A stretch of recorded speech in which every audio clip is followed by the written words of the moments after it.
Welcome back to the Zyori podcast. Hello and thank you for joining us here for episode number 71 of the podcast. It is May 16th, 2015. I think it's about 10:30 a.m. here on the Pacific Coast. It sure is. Clock on this computer is wrong. This is like the one computer that we had a minor issue with, and I'm pretty sure the BIOS battery thing is just a little bit jacked up. Don't worry, we used it as a spare. It just ran a Twitch stream. I think it had some other issues as well. It could also be the hard drive. It didn't have a hard drive in it when I found it, so maybe it was one that was just pushed aside. But regardless, welcome. I've been wanting to do this podcast for a couple days now. This is the big post-event shebang. I've gotten in the habit of doing one of these. In fact, the last podcast I did was the Star Ladder Season 12 LAN Finals. Oh, the inside scoop kind of a deal. The podcast version of what Envy typed up this go around. So we got a couple things to talk about. I'm actually a little bit glad that I was more patient to do this podcast because it makes me a little more level-headed, perhaps. You know, after the event, there's always just this rush of emotion, and you go through that post-event kind of depression because all your friends leave, and it's counteracted with the successful event, so you're feeling really positive and tired. And the other day, I just sat down to work on my laptop, and I fell asleep for like 4.5 hours. You just randomly, your body just shuts down because you done did so hard the weeks prior. So it was nice to finally sit down, relax a little bit. We're shipping off again in not too long a time. I can't talk about it in too much detail, but it's going to be very exciting. I think it's going to be announced soon. I should actually check the subreddit. It's so exciting it could be announced at any moment. Hey, Toby posts something. Okay, predictions guide. That's cool. Toby doing some extra content. Oh, here's a thread about the BTS coverage of I-League. Oh, you know what? I'm sorry that we were busy cleaning up from the summit and we had to put Cyclops cast in a game. Oh my gosh, we're terrible people. Compared to the Russian stream, the difference is night and day. Well, guess what? The Russian stream didn't just do the summit. But that's neither here nor there. Reddit being Reddit. We're not going to complain about it about too much. Why did you cut the end of the Zyori interview from the Hotbid interview? I actually have the proper version. I knew there was something messed up with it, and I found I got the corrected version, but then there was an audio desync issue with the corrected version, so I had to get the corrected version. It's on the YouTube. I haven't tagged it yet, but don't worry. Right when it gets good, I know that's where it cut off, and we're gonna have that fixed for you. That's on my priority list to deal with VODs today, after I finish up this big boy. So anyway, it's been pretty good here. We're getting the house put back together, kind of, since we're going to be leaving. We're not really quite going to get everything put back together. So we're going to move all of our furniture back in after we come back from our next trip. So I've got a couch in my room. I've been sleeping on the floor. As you can see, I cleaned it up. You know, Rob came in right before I was about to start and said, "Whoa, you're really getting serious here," because all of my stuff is just in a big pile over here, right out of the frame. It's just a lot of clothes. I did my laundry this morning, so I have my clothes separated into travel clothes, fun clothes I'm going to wear, and then the clothes that it's like, am I ever really going to wear this shirt again? But I don't want to throw it away. You know, it's like the shirt that Monster gave me after the NA Hub last year. I'm not really going to wear this out in public, but you never know. Maybe someday I'll need to paint and I need a shirt that I don't really care about. That's the shirt that I'm going for. And, you know, every event, you collect a few more of those shirts. I'm okay with that. I like having extra shirts to wear at times like that. So let's talk about some of the key issues that happened at this summit. Oh, my God. First, let's talk about Jackie Mao a little bit. Envy is growing on me. I've said it to some people around here, and I'm going to say it loud and proud here on stream. I've actually had some good kind of heart-to-heart type moments or Dota-to-Dota type moments with one EternalEnvy. He was on the same flight as us coming back from the Red Bull event on the Monday, the 11th, right before the summit got ripping and rolling. And wait, today's not the 16th. Today's the 21st. I just realized that even the date on this computer is fucked up. God damn it.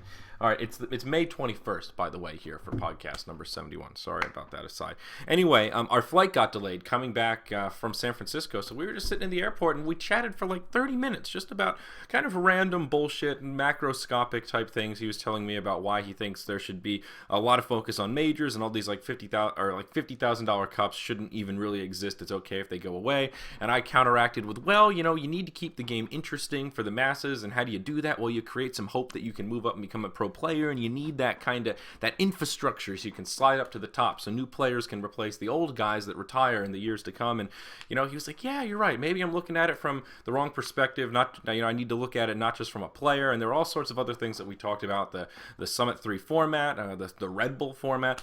And I think it's really cool that he came early, went to Red Bull as a spectator just to kind of see what the event was like from the other side of the coin. And I think that's really cool to expand your perspective that way. Just take extra time to do that. Meanwhile, the rest of his team came to the Summit early so they could practice and adjust to time zones, and he came a little bit later to that. So I thought that was pretty cool. And then he even hung around a little bit after the event. He wrote the blog that he posted yesterday in the Woo LAN cafe here right behind me, where all the computers are all still set up, and he let me read it. He was like, hey, you want to proofread it?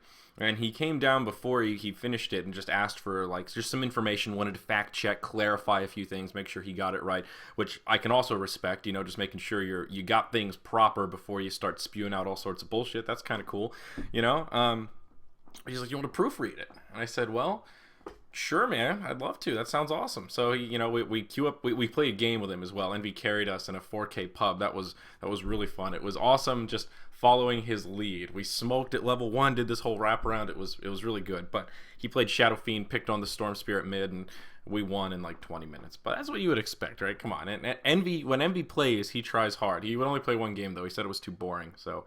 I don't know. I wanted him to play Omni Knight, but he wanted to be serious. We did an aggro tri-lane, a Dazzle, Rubik, Ancient Apparition with the farming Dazzle. Envy suggested it too. I was like, oh, fuck yes, let's go. Dude, we wrecked this safe lane Alchemist, man. We pooped on him. I free farmed, got myself some nice items. I rushed Guardian Greaves. Man, was it a fun game. I actually don't have the sub thing turned on, boys. I'm sorry about that. But, ooh, that is some sub hype. Freddy, oh boy, hi. Or, oh boy. Thank you, good friend. Yeah, I'm not on the computer where all the shit's installed to make all the fun noises. That's cool. So that was a lot of fun. And I appreciated that he wanted me to check it and, say like, oh no, you got this wrong, or maybe you should change this. And I thought that was really cool. I can respect that. And what really made it cool is that I was kind of the only one that he showed it to. There were a lot of other people in the house. LD was around. Gods was kind of around. Brian was sleeping on the floor. There's a lot of other people he could have gone to. But he was like, hey, Zyori, you wanna check this out? And I thought that was neat. So after I read it, though, I said, so do you want me to, correct some of the grammar here, or what's going on? And he's just like, no, fuck that. Just all the other stuff, What do you think about ESL? I'm like, it's cool. I don't totally disagree with you. It's a little incendiary, but that's your style, man. You gotta do you. Just, if you're down, I'm down. I think it looks pretty good. I mean, how could I complain with that blog? It was so glowingly positive with the Summit 3. I hesitated to really say anything too negative about it, to be perfectly honest with you.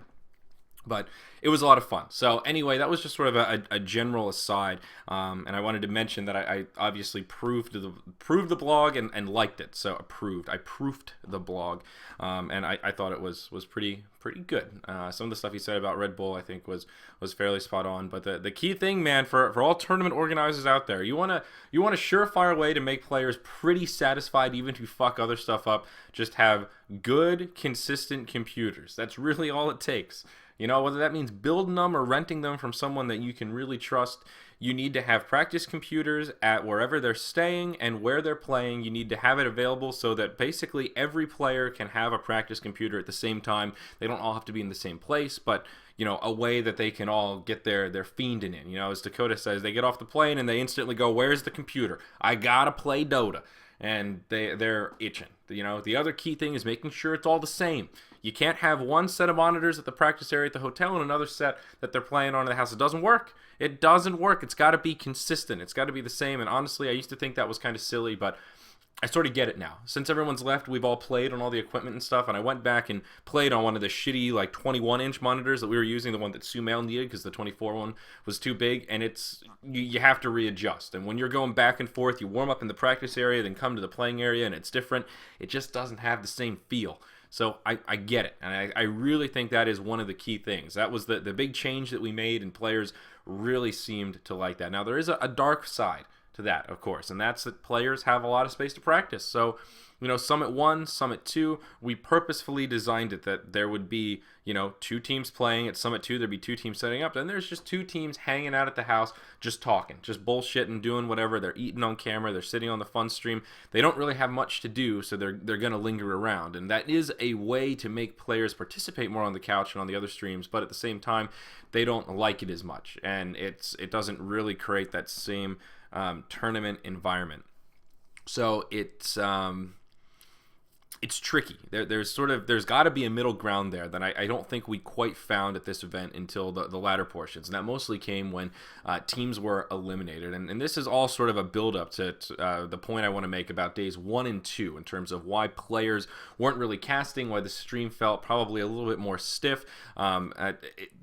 We wanted to focus on the tournament. That was the highest priority. We want all of the basic shit to run buttery smooth as possible. So we're not going to have delays. The computers are going to work. There's going to be a very clear, consistent set of rules. There is going to be a very clear timeline of 10 minutes in between each game, 25 minutes in between each series. Bada boom, bada bing. We will enforce this. Expect to lose bonus time if you are not ready to rock and roll and jump into the game as soon as that 10-minute mark hits.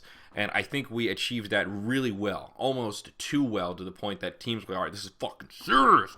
We got to practice. And before you're eliminated, there's still, especially at this time in the patch when it was very volatile, we hadn't really seen EG and some of the other teams yet reveal any of their strategies. So there's just a lot to theory craft. There's a lot that these teams can think about. And they just wanted to focus. And we had a rule this go around where not a rule, but kind of a policy of you don't have to cast. We're not going to make anybody cast. No one's going to be punished for not casting. Instead, we wanted to take the opposite approach of try to communicate to the players why it's valuable for you to cast. Every time we've had players cast, the feedback is almost always positive unless it's super ridiculous or over the top. It's great PR for the players. It allows them to kind of show off their personality, have some fun.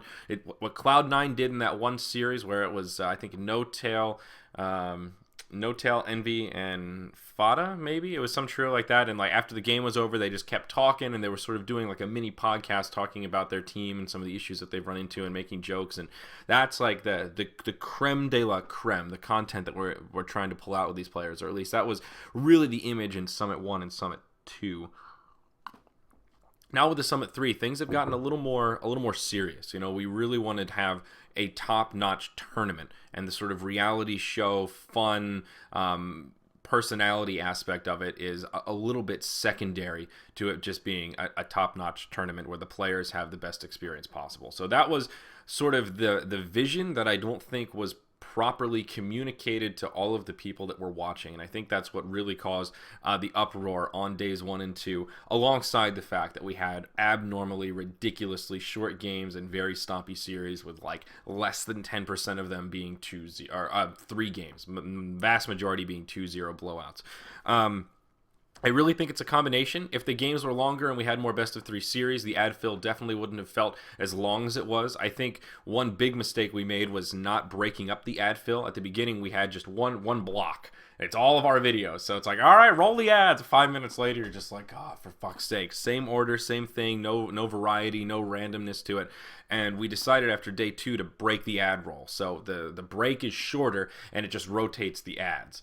And that is a much better viewer experience. It feels much less forced, and even if you can randomize the order or change it up a little bit, it just makes things feel a little more fresh and more palatable.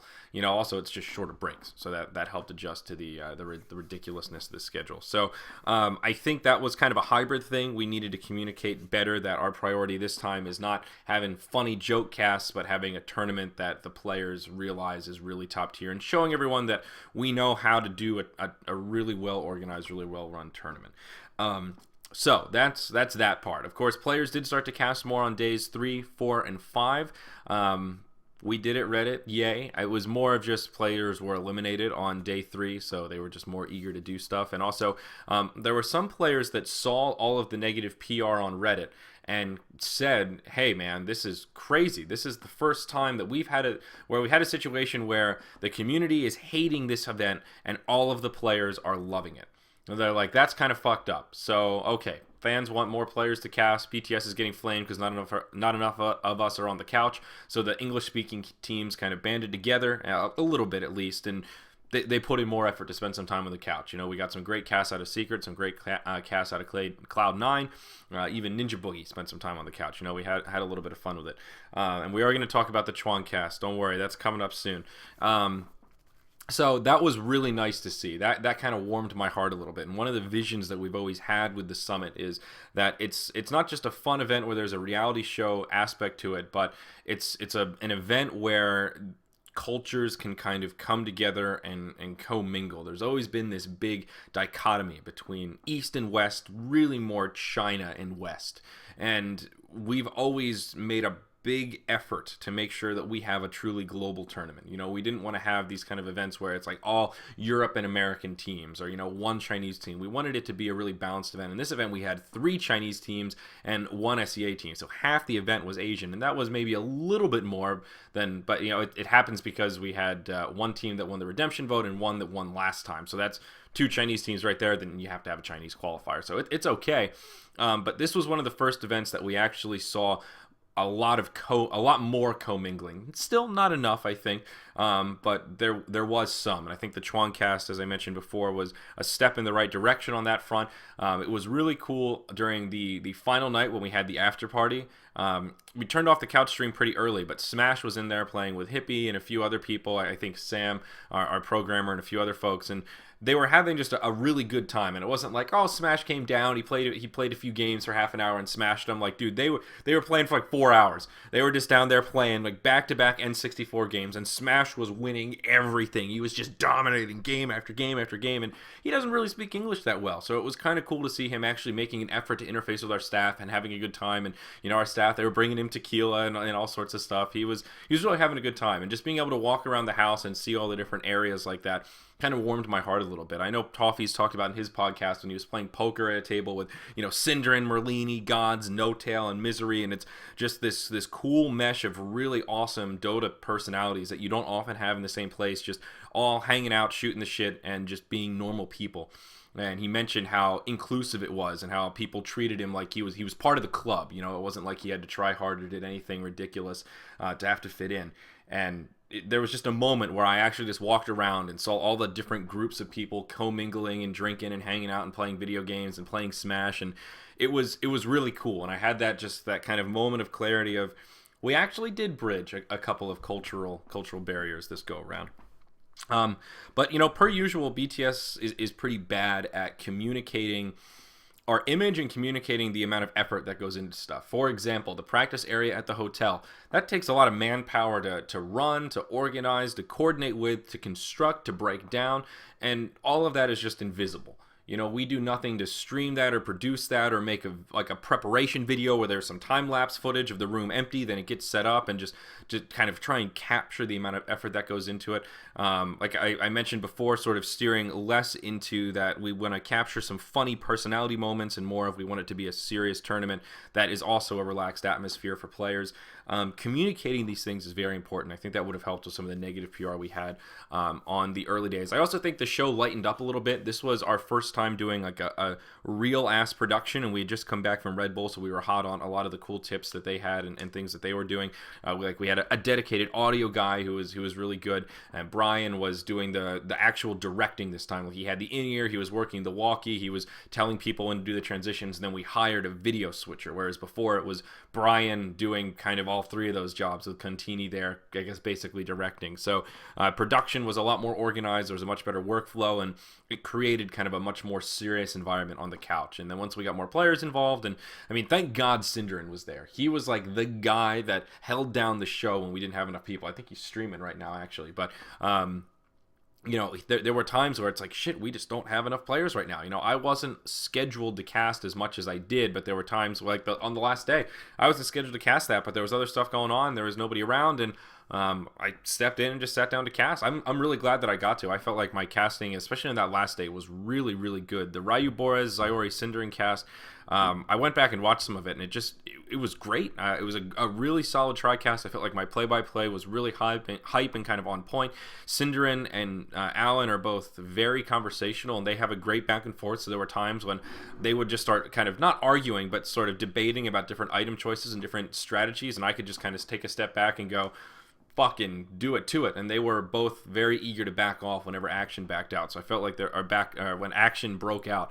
So I feel like it was just a pretty good dynamic. And I was also just hungry to cast. You know, whenever the summit rolls around, there's like this 3-week period leading up to it where you're just focused all on logistical, moving, just physical things you have to do around the house, and we just outsource all of the casting we have for that time frame. And when you're at the event, you don't even really get to cast that much relative to all of the other shit that you're in charge of. You know, for this one, Rob and I were tag teaming the logistics stuff. I was in charge of drivers. I was kind of in charge of the hotel staff.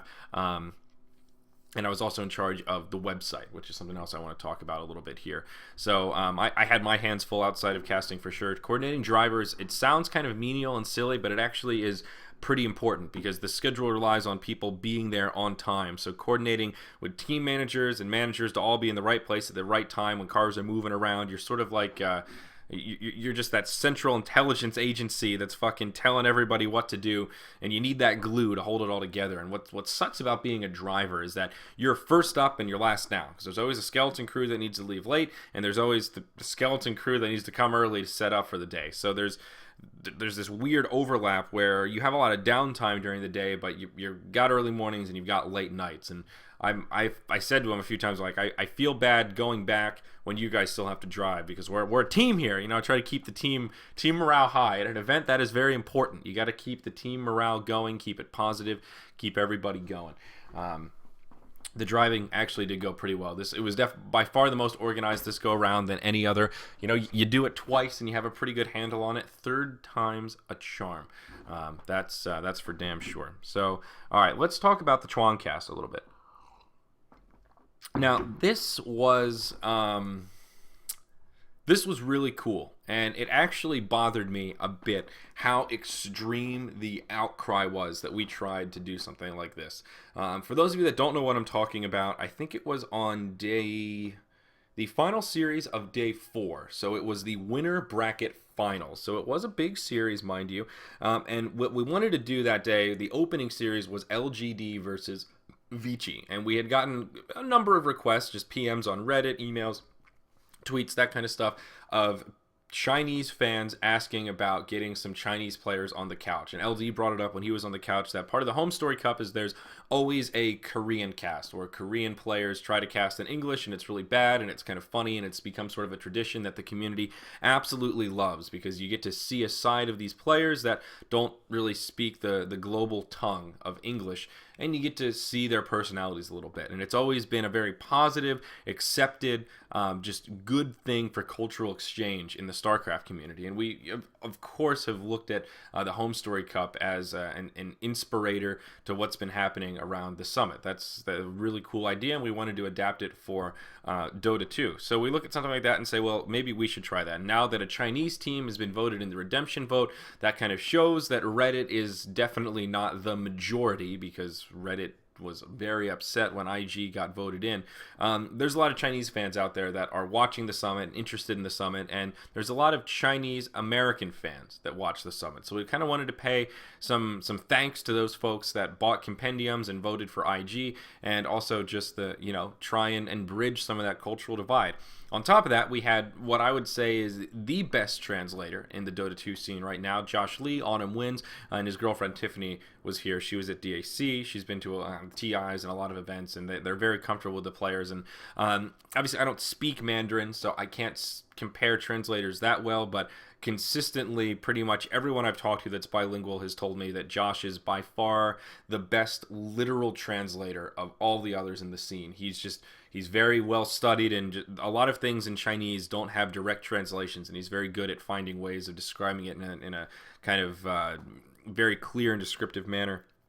I think he's also, what people say is that his presentation is the one thing that lacks a little bit, but what's really impressive about Josh is his ability to take an answer that's like a minute long, remember it, and then translate the whole thing. He can remember very long chunks and still translate it very well. So he was game, and he's also very good at handling the Chinese teams. The term we use is nanny a little bit, but handler is probably the more appropriate term.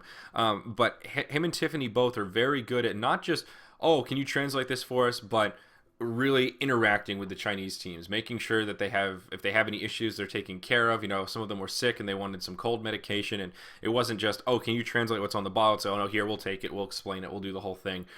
So they're also good at sort of communicating with the Chinese teams to get things accomplished if they want them to cast or need them to show up on time, if there's an issue with them not cleaning up trash or something like that they don't understand. And I think Josh was an integral piece of getting that whole thing together. What we originally wanted to do was have Merlini, Chuan, Burning, and Josh, and try to make it like that Korean style cast where they speak English and it's broken and it's kind of funny. But what ends up happening is, even though these people speak decent English, non-Americans that have English as a secondary language, or they don't speak on a daily basis, are often very embarrassed to speak broken English around native English speakers. The first time I experienced this was the first time I went to Sweden, actually. I was visiting friends, and a family friend who's older, and her boyfriend had kids that were like kind of around our age-ish, and I remember very clearly that they wouldn't talk to me, and I thought it was kind of weird. Like, they would just sort of make hand gestures and wave and smile and be all shy and then just kind of scurry away. And the guy that she was dating would only speak Swedish, even though he spoke some English, and she would translate. And she said they're too embarrassed to speak English around you because you're an American, and they think you're going to laugh at how bad their English is. And I'm like, dude, I don't even speak a second language. Are you kidding me? Why would I ever laugh at someone making an effort to speak English? That is... It's crazy how the perspective is so different. I mean, maybe some Americans have that attitude. I don't know, but that's not isolated to Swedish. It's a global thing, And for the Chinese players, there's it's sort of a pride-y type thing, and it's just, if they're going to do it, they want to do it right. And if they're not confident in their English, it's also an issue with mistranslating. They don't want to accidentally say something wrong that could be offensive or could just be confusing or not what they mean to communicate. So Burning didn't want to do it. Chuan was down. He's obviously cast in Chinese quite a bit, so he was pretty familiar with it. And to be honest, I thought the Chinese cast went about as well as it could have. For the first time doing it, and doing it as sort of a, not YOLO, but it wasn't very well planned out in advance. We sort of had the idea the night before, we tried to put it together, and we made it happen.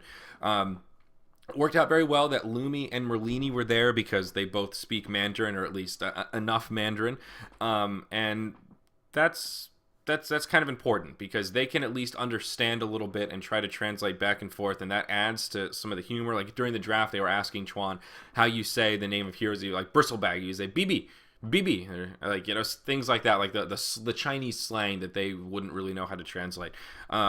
And I think Chuan did a really good job of not interjecting or being ridiculous. Basically, he would wait for fights to be over and wait for there to be downtime. Then he would speak in Chinese, and then Josh would translate, or Merlini or Lumi would translate, and they would ask questions back and forth. And it was mostly English. That was the thing that I thought was good about it. It was more than 50% English spoken in the cast. You still had Merlini and Lumi doing the actual play-by-play in fights, talking in English, and then Chuan would just sort of add his analysis, and it would be translated. I honestly think that was about the best way to do it. Chuan wasn't yelling in Chinese. Him and Josh weren't like arguing in Chinese with each other. You were pretty clued into what he was saying. I understand how the argument that people made that might not have been the best game for it, and during that game you just want a good old-fashioned classic cast. But I would argue that it wasn't the whole series. It was just one game. I think that's more than reasonable. Second, it's such a cool and unique and absolutely rare opportunity. If you don't speak Chinese, how often do you get to actually hear and understand what Chuan has to say about a game and what heroes he thinks is strong and how he analyzes? People are saying, well, it's not insight because it's being translated. It's like, well, yeah, some of the things he said were kind of basic, but he also said some really interesting and in-depth things that sparked interesting conversation from between Lumi and Merlini.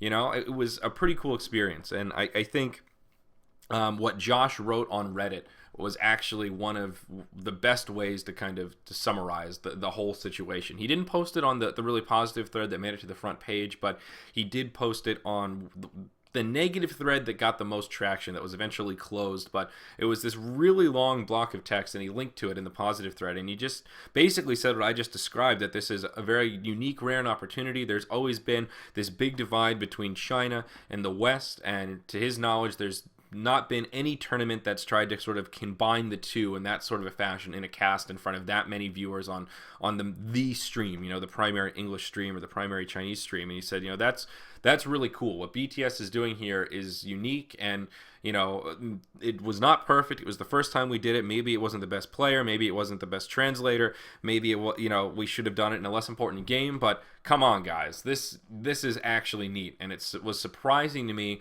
how racist Reddit got so quickly. I mean, of course, Twitch chat was out of control. It's just ching chong bing bong over and over. That's not a surprise. You guys are animals. You're crazy, and we expect that. No one cares about Twitch chat, but Reddit did surprise me a little bit. And it furthered one of the theories I have about the Dota 2 subreddit, is that it is very, very Western biased, and that's pretty straightforward. The Great Firewall of China, you know, Chinese folks tend to just speak Chinese to each other, so they have their own forums and stuff that they talk on. S-Gamer is the big one, right? But I'm surprised at how vocal the fan base of Reddit is of just like against Chinese teams. You know, it's not like, oh, there's a lot of neutral folks, there's some Chinese fans, then there's just more Westerners that support teams like, you know, EG or Secret, the big boys out in the West. But it's like, no, I can't like both. I love Secret, fuck China. And people got actually kind of upset. That fucking Nasage guy, there's only a couple people whose names I recognize on Reddit. If I recognize your name, it's probably not a good thing. But I know he posted it in like every thread. He was just like, oh, the mods are going to close all this. I'm like, I'm glad the mods closed all those shit threads, because they were fucking racist and ridiculous. Almost all of them. It's like, oh, no, what? So you can't handle valuable feedback or honest feedback about how shitty this cast is? It's like, listen, we understand that this is not a top tier, like grand final. This is not an LD Syndrome level cast. We get it. This is a one game experiment. Calm the fuck down and keep your racial slurs to yourself. I think the Reddit mods made the right call on that one. I'm biased on this topic, of course, but I think that was the right call, because it, you know, I think it's also important that the public takeaway is not overwhelmingly negative, because in the future we'd like to do this again and do it better, do it with more interesting players, maybe, or not that Chuan isn't interesting, but more players that are interesting, you know, interesting players in addendum to Chuan. You know, maybe the method is to have another translator in there, or maybe there's a way that we can kind of prep them so that they can speak English. But if those players see, oh, what did the English speaking community think about this cast? Oh, they hated it and just made a lot of racial remarks about how stupid and fat I am.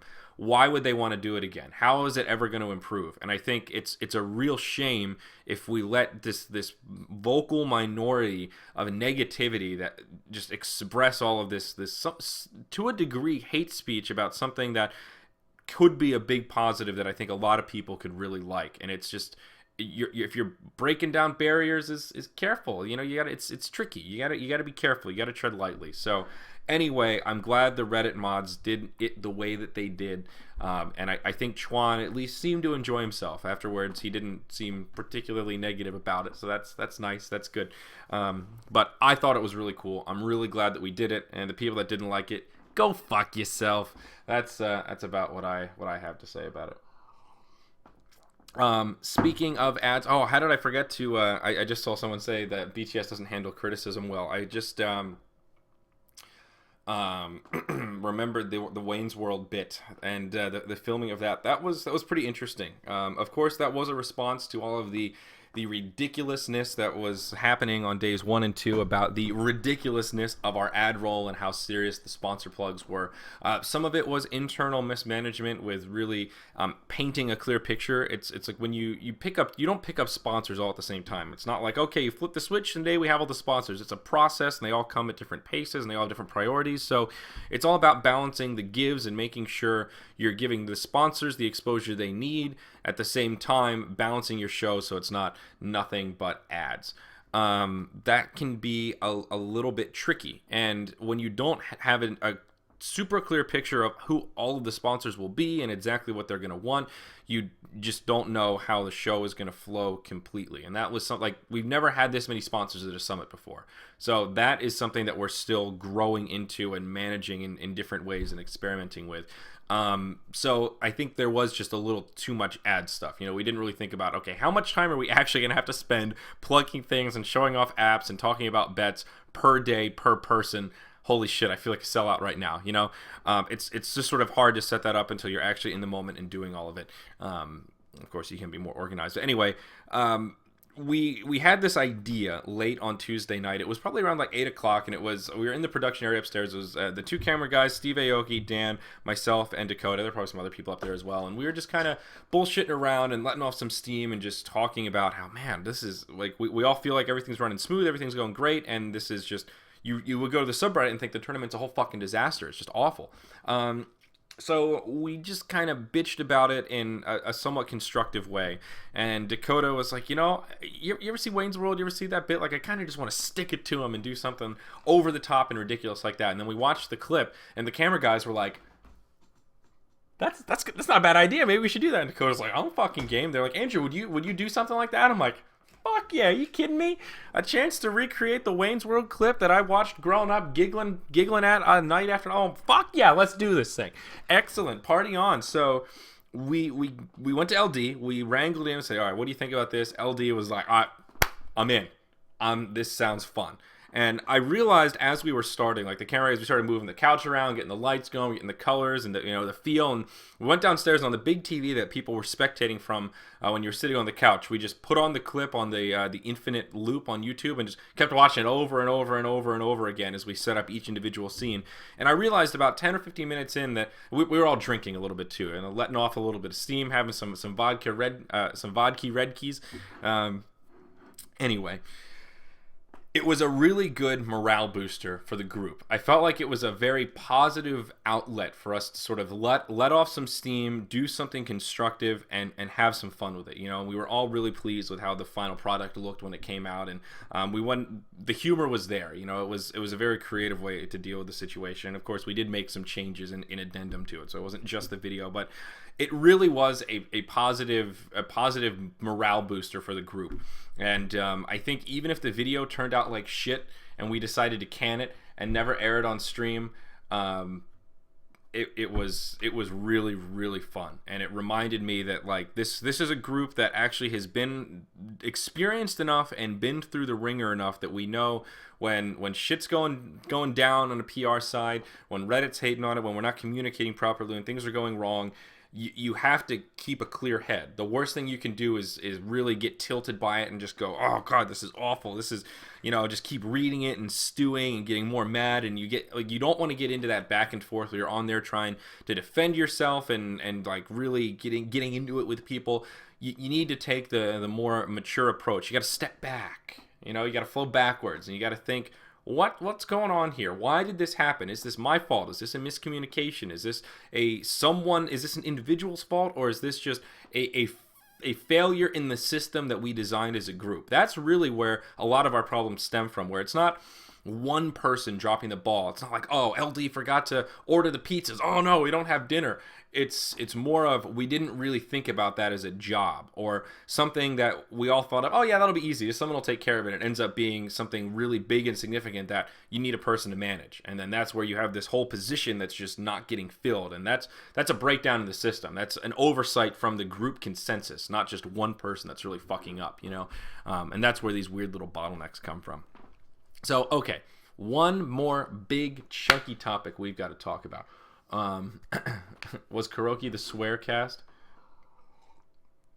It was very refreshing. Oh my god, that stream was just so refreshing. It's so refreshing to see a Dota tournament when people are just like on a couch in their bare feet, just hanging. I can't even do it with a straight face. Oh my god. I absolutely, for those of you that don't get the joke here, fuck the word refreshing. It is the professionalism of the modern age. The irony of refreshing is that sometimes it is the appropriate word. Like, this is so different.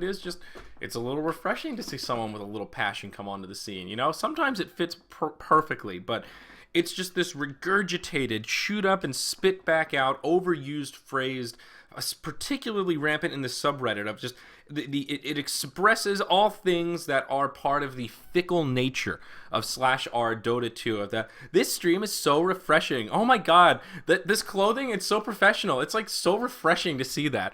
5 minutes later, you get the, oh my god, James is wearing a hoodie. It's so refreshing to see somebody that just doesn't give a shit about the system. You know, the next day, wouldn't it be refreshing to see like everybody really dressed up wearing suits? It's like, for fun. You know what would be refreshing? A nice Red Bull right now. Hey, it's that's another one of the jokes we have at the house of things being refreshing, and then we turn it into a Red Bull sponsor plug.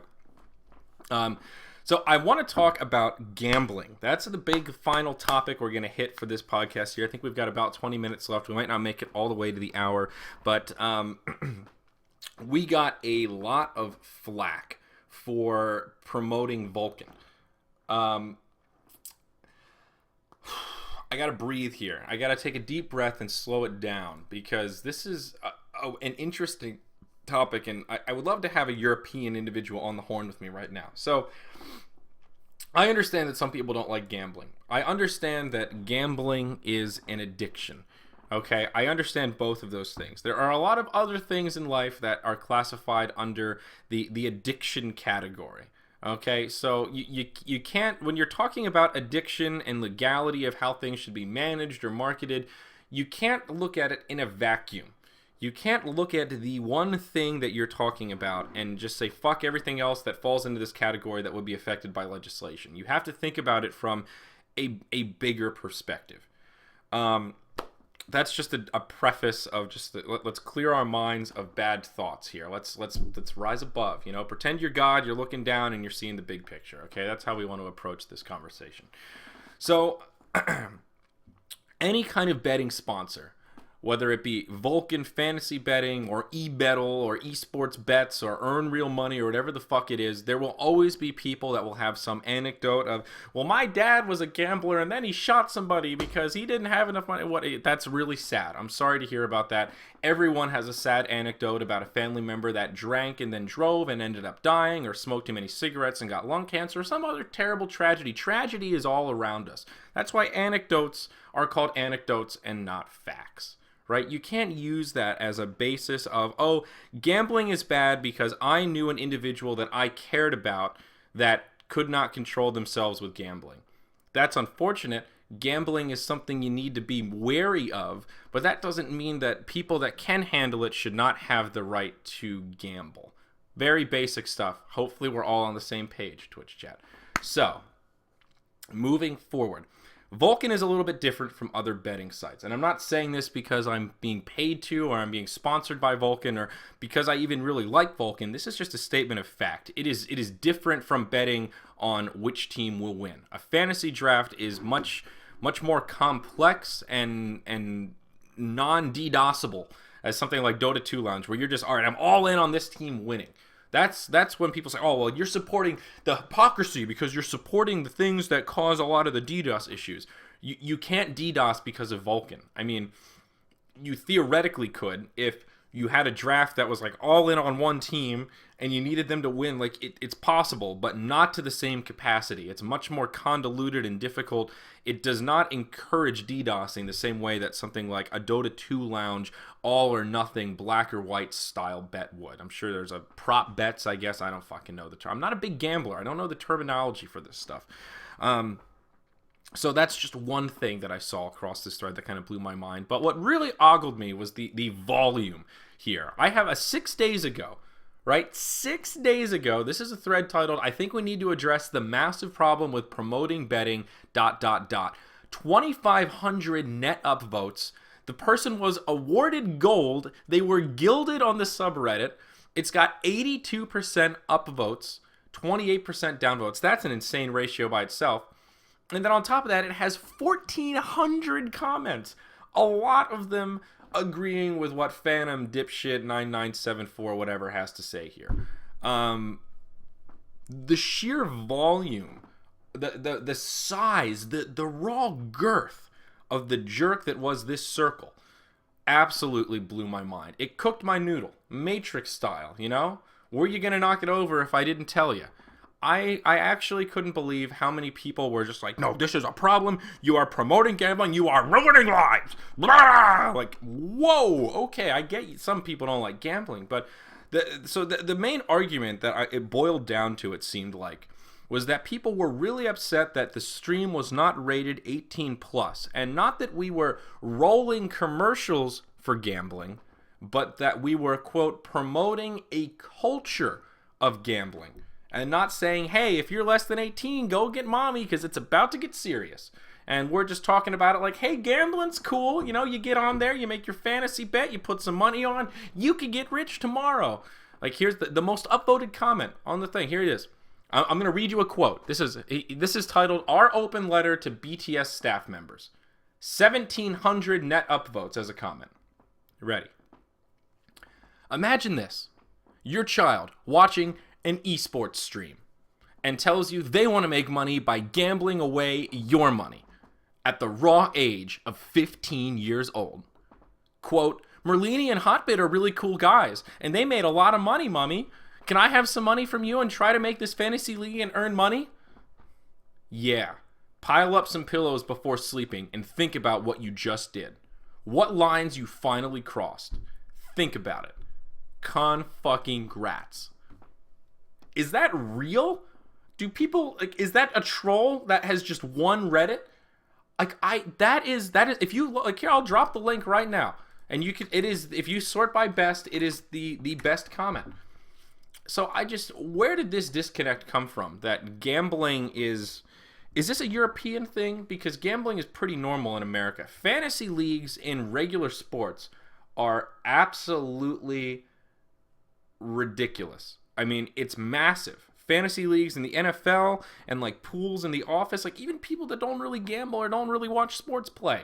You know, you have an office pool, the secretary that's like, oh, football. My friend watches that on the weekends. You know, they'll put up $5 a week just to play and have fun. You know, you're participating in something. It's a team thing. You get to theory craft it. It's not. It blows my mind. It blows my mind. It's a parody of esports rap. It's got to be. But the thing that's funny about it is that people there's a lot of people that are replying to it being serious about, I'm disgusted. I'm closing the stream. I think most of this is real. This isn't The Onion. This isn't eSex. Like, this is like, there are a lot of people in this thread that are like, this is serious. This is a real problem, and this is just... Gambling is ruining esports, and that shit just is, it boggles my mind. The other thing that bothers me about all the Vulcan shit is that people seem to only think that I hate when it's like scapegoated that the people that talk about it because they like it are just like, oh, yeah, they're getting paid by Vulcan, or oh, it's like, yeah, you would say that. It's like, dude, I actually just like it. Like, why is it so hard to believe that people like Hotbit that like doing fantasy drafts for other sports like doing fantasy drafts for Dota? It doesn't have to be paid to talk about it. It doesn't have to be like gaining in some way or like trying to corrupt the youth of America to just be like, yeah, dude, this is my draft. It's cool. Super was value, blah, blah, blah. I won $10 yesterday. Awesome. You know, I don't see the big problem there. I'm not really sure what's going on. Motpax, Zyori, please parent my children. Okay, TY. Blankly defending your 10-minute Vulcan sellout session. No, it's not blankly, dude. But, you know, it is hard to explain. There's a degree of denseness here of folks that are just, no, gambling is just bad. You're only standing up for Vulcan because you get paid. It's like, I really don't care that much. I just think you're absolutely confused. Isn't it illegal for underage people in most countries? Yeah, it is. It's I don't know where this whole like mindset came of Vulcan is promoting underage gambling. It's a normal site where you have to be 18 or over. It's all legal, man. It's not like this illegal vacuum of corrupting people from the world. It's crazy. It actually blew my mind how big and ridiculous that outcry was.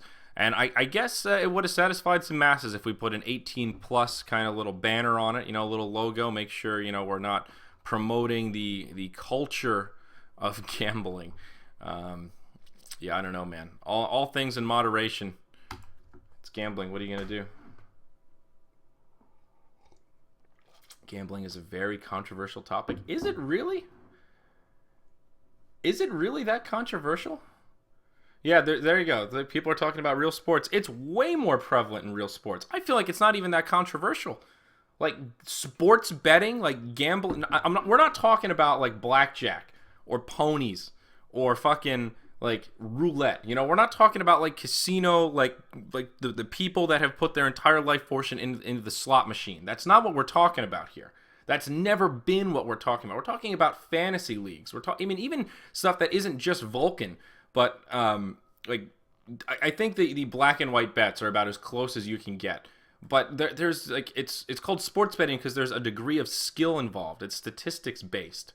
You know, that's the whole point of it. And that's where I feel like, what is the controversial part about it? The 18 and over thing is the only controversial part. But I mean, you have to be over 18 to use the service. That's how it works, you know? There it is. Who can play? All Canadian and U.S. residents 18 years or older, 19 years of age in Alabama and Nebraska are eligible to play, except for residents in Arizona, Louisiana. Yeah, see, there's a whole thing here. It's pretty straightforward. When you watch a sports game, well, yeah, I'm not talking about ad breaks specifically. I mean, this whole conversation has transcended, by the conversation, I mean, this Reddit thread. It's transcended this is about ad breaks. There were other threads about ad breaks. This thread is literally titled, "There's a problem with promoting gambling." So you're right. The ad breaks are a little bit long, but, you know, still. I don't know. I'm dragging on now. But I just wanted to talk about the shock that came about and just how much the outcry was. And I thought it was funny that Hotbid got into it with some people. He was taking questions on his Ask FM, and I think he summarized it better than I could. And I mean, he's just more serious about it and actually well read in terms of fantasy betting. I'm not a big, like I said, I'm not a big gambler. I like to gamble a little bit for funsies, but not that serious. In Europe, yeah, I that was actually part of the consensus as well, as we talked about in the house. That's why I said I wanted to have our programmers, he's from the Netherlands, on to talk about gambling. But I think in America, it's not that controversial. But apparently in Europe, I guess gambling is a lot more just a controversial topic in general. But it was very interesting. It's all about meshing the cultures, man. I guess that's really what it comes down to, figuring out who likes gambling, who doesn't. It's going to be good stuff. Most people don't even know what a fantasy league is. They just follow on the gambling shit arguments. Well, there you go. I've devolved into reading Twitch chat here, so I guess that's where we should probably cut the podcast.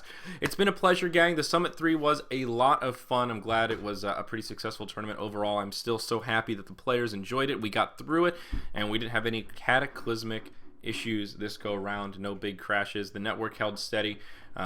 It feels good when hard work kind of pays off. I'm glad the hot swap drives worked as well. That was a bit of a crapshoot, by the way. That was one of those like, okay, well, this works on paper. They're all the same. I know a lot about computers. You know a lot about computers. None of us had ever tried something like this before, and it actually worked. Of course, we tested it quite a bit before, and we had some alternate solutions in case it backfired, but it worked really well. They didn't fail during the event. It was very straightforward. We had a couple issues with a few folks trying to put the hard drives in backwards. That doesn't really that doesn't work so well. But once we dealt with that issue, it got a lot easier. I think that's about it. There is a little bit more content still to come. Our video guys had a backlog that they couldn't get through throughout the entire event, so we're going to have some more Hotbit interviews uploaded. I need to tag those and finish that today as soon as this podcast is done. And we're going to be doing, let's see what else was in there. I think there was another funny short from Slacks and a couple other little tidbits. So we'll have some things to pop out here on the YouTube channel for BTS. Make sure you stay tuned there. I am going to get back in the streaming habit soon, TM. Probably June is really when it's going to kick up. You're going to see an announcement coming out soon about where everyone is going in the near future, but we've got some doings to be done. So you'll see that we're keeping busy. There won't be much ZyoriTV stream action for the next week and a half, 2 weeks or so, but after that I'm gonna get back on the hype train. So you're gonna have to buckle your seatbelts. You're gonna have to sit tight. There. Oh my God, sub hype. Are we getting some more? Wow. Yeah, there you go. Spam the cheese and the kale. That's the spirit. Big heart. But yeah, subs, you guys are awesome. So we may play a game of Dota here. We'll see how it goes. And per usual, just follow all the social medias. There were some really fun pictures that we got during the event. Ina did an amazing job. The BTS Flickr, I think it's just flickr.com/BeyondTheSummitTV. Check it out. There's a lot of good stuff there as well. But until next time, be kind to yourselves, be kind to each other. We'll catch you on the next podcast.